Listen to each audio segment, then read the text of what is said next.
नमस्कार मेरे भाइयों। इस वीडियो के साथ तुम अपनी 20 डेज प्लेज की जर्नी शुरू कर रहे हो। एक छोटा सा अनाउंसमेंट करने आया हूं। डिस्क्रिप्शन बॉक्स चेक करना मत भूलना या फिर कमेंट सेक्शन चेक करना मत भूलना। You will get completely free of cost notes जो तुम्हारे लिए मैंने स्पेशली बनाए हैं इस 20 डेज प्लेज को ध्यान में रखते हुए और तुम्हारे टर्म 1 को ध्यान में रखते हुए। सेकेंड अनाउंसमेंट है, उसी डिस्क्रिप्शन बॉक्स में या कमेंट बॉक्स में अलॉन्ग विद द नोट्स तुम्हें एक लिंक मिलेगा जहां तुम एनरोल करा सकते हो कॉन्फिडेंस लेवल 100%। ये क्या है? ये एक वर्कशॉप है जो हर एग्जाम से पहले एक रात पहले मैं कंडक्ट कराऊंगा।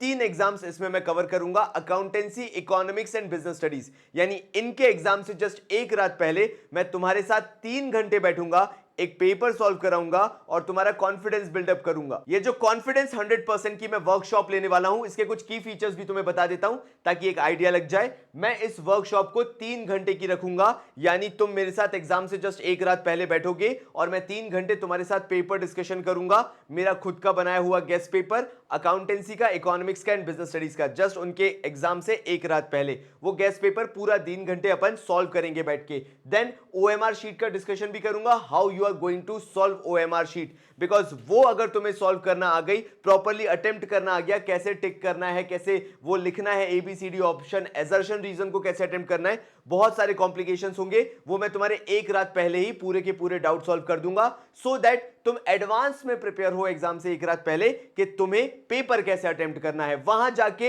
हिट एंड ट्रायल नहीं होना चाहिए कि यार मैंने कभी करके ही नहीं देखा कि मैं करूंगा कैसे, तो एक रात पहले वो भी तैयारी करेंगे। Then how to save time and attempt paper in 90 minutes, ये भी एक बहुत बड़ा फैक्टर है। अकाउंट्स का पेपर पूरा आते हुए भी अगर छूट जाएगा तो किसी काम का नहीं है।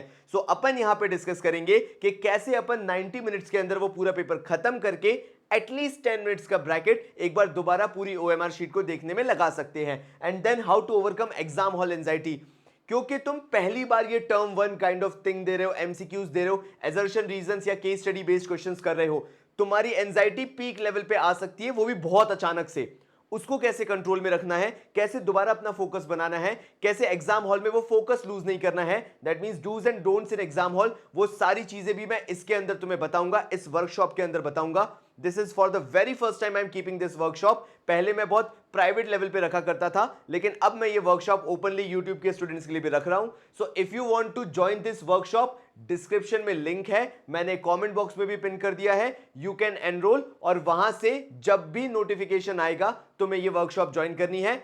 एग्जाम से जस्ट एक रात पहले होगा, नोटिफिकेशन तुम्हें प्रायोरिटी पे मिल जाएगा। अब शुरू करते हैं आज का वीडियो।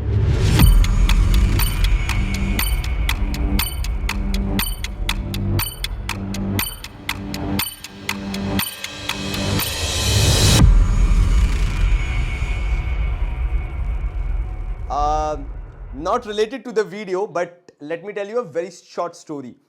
मैं जब 12th में था, ये फॉरेन एक्सचेंज वगैरह मुझे सब कुछ बनता था, बट नेशनल इनकम एक ऐसा चैप्टर था जिससे मुझे बहुत डर लगता था। एंड अगर एक फैक्ट बताऊं तो मैं नेशनल इनकम बोर्ड्स में ऑलमोस्ट छोड़ के आने वाला था, बट थोड़ा बहुत प्लान चेंज हुआ, मैंने पढ़ाई करना चालू कर दिया। लेकिन मेरे साथ दिक्कत क्या थी कि मैं एक रात पहले जब भी पढ़ने बैठता था या हफ्ते भर पहले भी पढ़ने बैठता था एग्जाम से जस्ट पहले, मेरे पास कंटेंट नहीं था, मेरे को कोई पढ़ाने वाला नहीं था, मेरे को कोई समझने वाला नहीं था, या मेरे पास कोई ऐसा वीडियो नहीं था कि मैं खोल के बैठ जाऊं और इकट्ठा मेरा काम हो जाए। मैंने वही सारी चीजें जो मिस आउट की अपनी लाइफ में सोचा कि तुमको हाथ में परस के दे दूं। तो ये पीछे 8-9 घंटे की जो मेहनत होती है पर्टिकुलर चैप्टर की, जैसे फॉरेन एक्सचेंज रेट की, ये मैं करके बैठा हुआ हूं। नोट्स मैं तुम्हारे लिए बना के बैठा हुआ हूं। जस्ट तुम्हें डिस्क्रिप्शन बॉक्स पे क्लिक करना है, डाउनलोड के ऑप्शन पे जाना है, डाउनलोड कर लेना है notes, completely free of cost है। ये वीडियो तुम देख ही रहे हो। आई कैन बेट ये 30 मिनट तुम्हारे सबसे वैल्यूएबल 30 मिनट होने वाले हैं। तो बिना किसी देरी के शुरू करते हैं।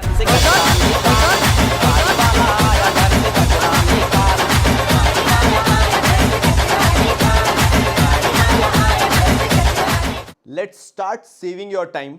अगर तुम्हें फॉरेन एक्सचेंज रेट पढ़ना है, पहली मां कसम खा लो तुम कि तुम्हें 2 चीजों के बाहर बिल्कुल नहीं जाना है। एक हो गया रुपया, दूसरा हो गया यूएस डॉलर। रुपया जो है वो हमारा भारत यूज करता है, यूएसए जो डॉलर यूज करता है। इन दोनों के बीच में एक एक्सचेंज मैकेनिज्म है, क्योंकि अगर सबसे ज्यादा हेल्दी रिलेशन देखे जाएं किन्हीं 2 देशों के बीच में, तो वो भारत है और यूएसए है। यूएसए भारत से बहुत कुछ खरीदता है, भारत यूएसए से बहुत कुछ खरीदता है, खरीदता है। पूरे फॉरेन एक्सचेंज के अगर सारे एमसीक्यूज करना चाहते हो, जुबान पे ये शब्द बिठा लो, खरीदता है। मैंने कोड क्रैक करा है और मैं बिना रिसर्च के कभी नहीं बोलूंगा। ये पूरी जुगाड़ है, लंबी जुगाड़ है और बहुत अच्छी जुगाड़ है, लॉजिकल जुगाड़ है। Everything is based upon purchasing power of a nation. अगर तुमने इतना याद रख लिया, तुम्हारा पूरा चैप्टर बिना कंफ्यूजन के याद होगा। और अगर तुम्हें कभी भी लगे in board exam you are confused about something from the MCQs of foreign exchange, याद रख लेना बाबा जी ने बोला था it is about purchasing power. खरीदने के पर्सपेक्टिव से सोचो, सारे आंसर सही आएंगे। सो मीनिंग कहता है the rate at which two currencies are exchange. जिस रेट पे हम दो करेंसीज को एक्सचेंज करते हैं उसको बोला जाता है फॉरेन एक्सचेंज रेट। जो मैंने तुम लोगों को कॉन्टेक्स्ट बताया था ना, तुम्हें इसके अंदर वो पूरा समझ में आ जाएगा, बट दिमाग में बस एक ही चीज रखना, खरीदना खरीदना खरीदना। परचेजिंग पावर जो मैंने तुम्हें सिखा के रखा हुआ था, बड़े आसानी से ये चीज आएगी। देखो यार, अब यहां पे मैंने तुम्हें डिफरेंशिएशन बताया है when it comes to currency, currency depreciation and currency appreciation. अब तुम्हारा दिमाग बहुत डिफरेंटली काम करता है, ठीक है। तुम्हें क्या दिखता है, 70 से 71 हो गया, 72 हो गया, 73 हो गया, 74 हो गया। यहां तो नंबर वैल्यू बढ़ रही है ना, न्यूमेरिक वैल्यू बढ़ रही है, तो ये तो एप्रिसिएशन हुआ, ऊपर जा रहा है। और 70 से नीचे आए 69, 68, 67, 66, तो ये तो डेप्रिसिएशन होना चाहिए। नहीं मेरे भाई, इसलिए मैंने तुम्हें बोला खरीदना खरीदना खरीदना, परचेजिंग पावर। इकोनॉमिक्स के कॉन्टेक्स्ट में मैं तुम्हें सिखाना चाहता हूं। अब ध्यान से सुनो, पहले तो डेप्रिसिएशन का मतलब यही होता है कि जब फॉरेन करेंसी के कंपैरिजन में, मतलब डॉलर के कंपैरिजन में जब हमारी करेंसी की वैल्यू फॉल होती है, decrease in the value of domestic currency, मतलब हमारे भारत का रुपया in terms of foreign currency, मतलब यूएस डॉलर। यूएस डॉलर ध्यान रखियो मुन्ना, हाथ में पकड़ा हो ना पकड़ा हो डॉलर, यहां पे याद रखना है। मैंने भी नहीं पकड़ा तो तुम और मैं भाई भाई। देखो जरा ध्यान से, एग्जांपल में बोला गया $1 rises from 70 rupees to 74 rupees. अरे भैया ये डेप्रिसिएशन हो गया, सर पकड़ के बैठ गए हमने तो जो डेप्रिसिएशन कभी पढ़ा ही नहीं। All about us depreciation was 30,000 से 20,000। मैं समझ रहा हूं मेरी भाई, तू और मैं बिल्कुल सेम लेवल पे हैं। ध्यान से सुनना मैं क्या कहना चाहता हूं। यहां पे देख यार, हुआ यहां पे क्या, व्हेन यू वर परचेजिंग, जब तुम कुछ खरीद रहे थे यूएसए से, you were purchasing for the value of $1, मतलब तब तुम्हें 70 रुपीज पे करने पड़ते थे। लेकिन अब क्या हो रहा है, बिकॉज वैल्यू जो है डेप्रिशिएट हो गई तुम्हारे रुपये की। अब $1 के बदले अगर तुम कुछ बाहर से मंगवाते हो, purchasing power purchasing power purchasing power, तुम्हें उसी के 74 रुपए पे करने पड़ रहे हैं। ये मत सोचना कि तुम्हें 74 रुपए की वैल्यू मिलेगी, ना मुन्ना ना। यूएस में डॉलर अभी भी एक का एक ही है, समझ रहे हो तुम मेरी बात को।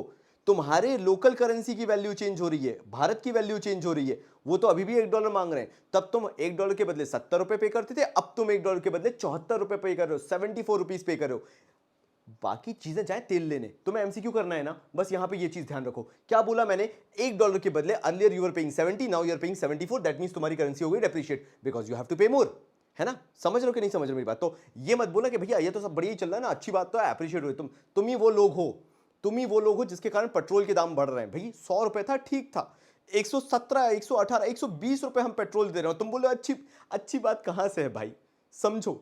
एक्टिवा 25-30 किलोमीटर मुश्किल से चलती है, हमारी टीम के 2-4 लोग बैठ जाए तो वैसे ही 10 किलोमीटर प्रति लीटर का पेट्रोल हो जाता है। मतलब क्या बोले, आगे बढ़ते हैं, करेंसी एप्रिसिएशन की बात कर लेते हैं। अब करेंसी एप्रिसिएशन में क्या होगा, increase in the value of domestic currency in terms of foreign currency. अब हमारी करेंसी की वैल्यू बढ़ गई, बढ़ गई का मतलब क्या है, 74 रुपीज से 70 रुपीज हो गई।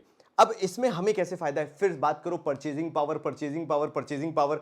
मतलब सीधी सी बात यह है, अच्छा पहले मैं 74 रुपीज तक देने लगा था कोई एक यूएसए से चीज मंगवाने की, $1 की जो पड़ती थी उसके लिए मेरे को 74 रुपीज तक पे करने पड़ते थे। लेकिन अब मेरे रुपए की ताकत बढ़ रही है। Boost is the secret of our energy, बहुत ही लेम डैडी जोक था, बट सुन लो, यहां पे 74 रुपीज से 70 रुपीज हो गया। Now you have to pay lesser rupaya for $1 to buy something from USA market. तो तुम्हारी परचेजिंग पावर स्ट्रांग हुई कि नहीं, और वहां पे हमारा लोकल करेंसी एप्रिशिएट हो गया कि ताकत इतनी बढ़ गई कि जहां 74 रुपए लगते थे आज वहां पे 70 रुपए से काम हो रहा है।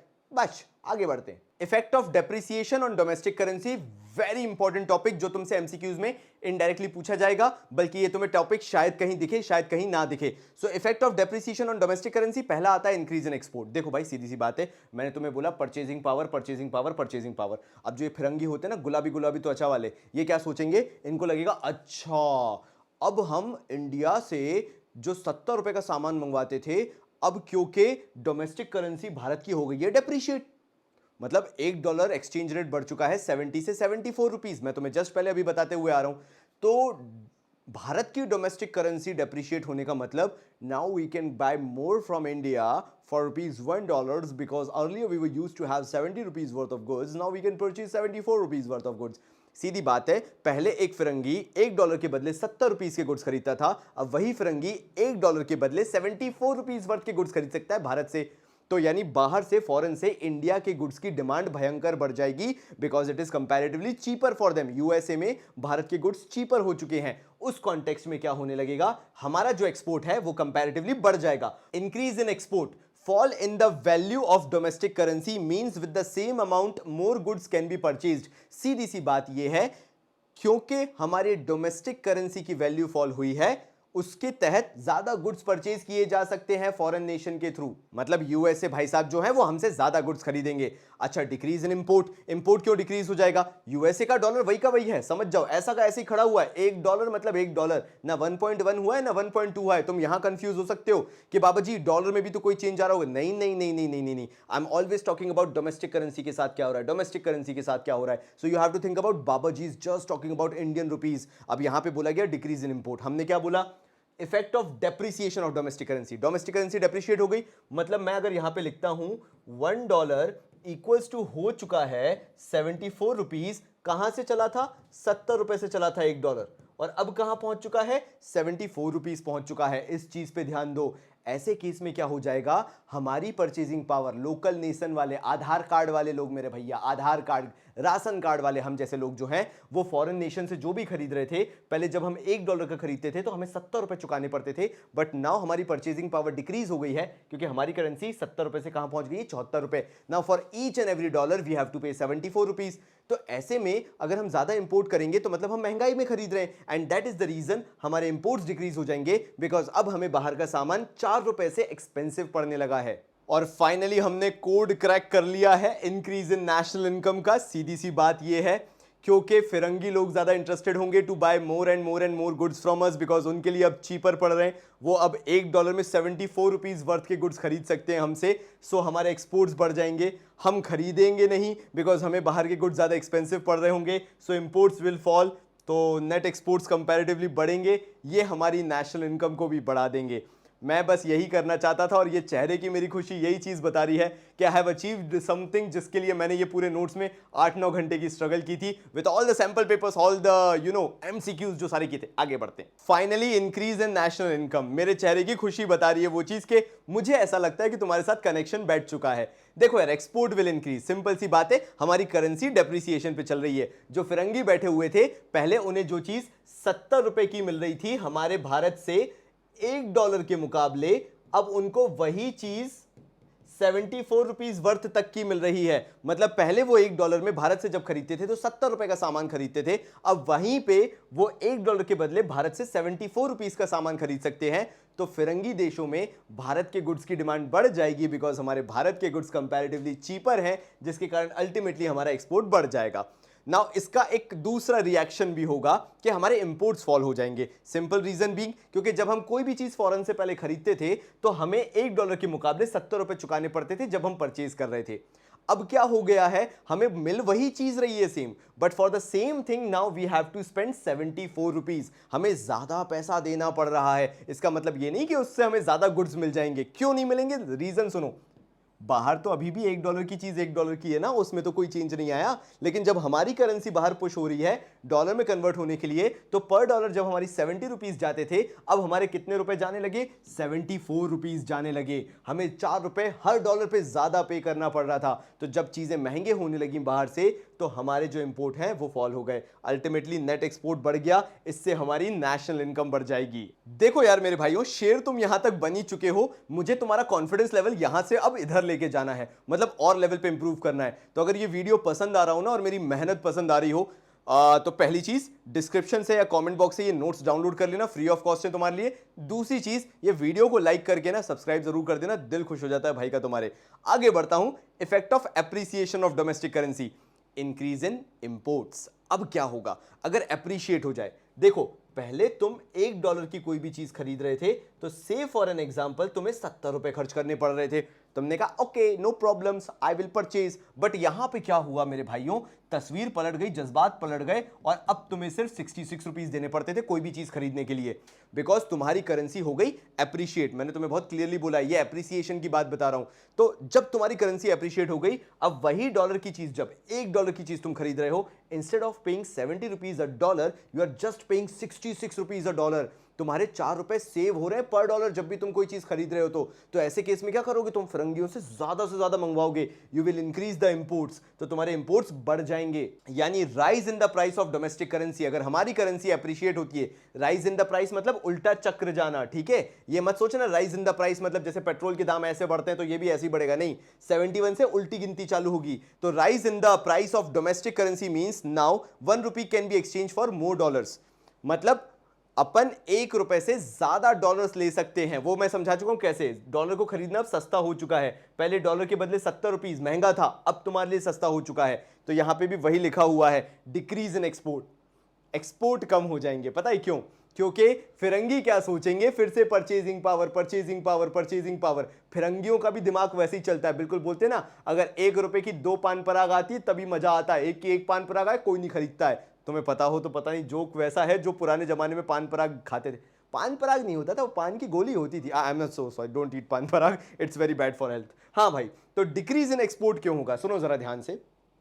फिरंगी होते हैं थोड़े चालाक, बोला जाए तो शार्प माइंडेड होते हैं, उन्हें पता है अब उन्हें $1 के बदले अगर वो कोई भी चीज खरीदते हैं, they will have to buy, it's okay, they will buy the thing, but Bharat से सिर्फ 66 रुपीज का सामान जाएगा। पहले जब खरीदते थे तो 70 रुपए का सामान मिलता था उन्हें खरीदने में, तुम समझ रहे हो, उनके लिए भी ये 4 रुपए बहुत मैटर कर जाते हैं। नाउ अगर वो $1 का कुछ भी भारत से खरीदते हैं, they will get goods worth ₹66 only, they won't get a good worth ₹70, उन्हें 66 रुपीज का ही मिलेगा, बिकॉज हमारी करेंसी अप्रिशिएट हो गई है। तो ऐसे में अगर हम एक्सपोर्ट करना भी चाहेंगे, nobody is willing to buy, because उनके लिए एक्सपेंसिव हो गया। पहले ज्यादा मिलता था उन्हें पर डॉलर, अब कम मिल रहा है पर dollar.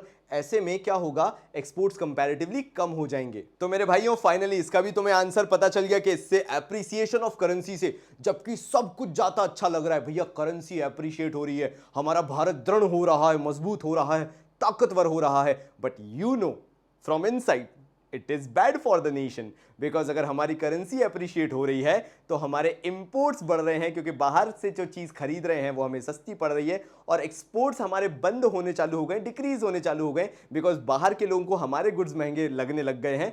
Ultimately that will decrease the national income, because imports are more now and exports are comparatively lesser. वो रीजंस मैं तुम्हें इससे पहले बता चुका। तो इससे क्या होगा, हमारी नेशनल इनकम रिड्यूस होगी। तो जिसने मेरा ये वीडियो शुरुआत से देखा है, those who have understood the basic concept of purchasing power, कि हम सिर्फ परचेजिंग के पर्सपेक्टिव से ये पूरा चैप्टर देखेंगे, ऑसम, तुम बहुत सही जा रहे हो।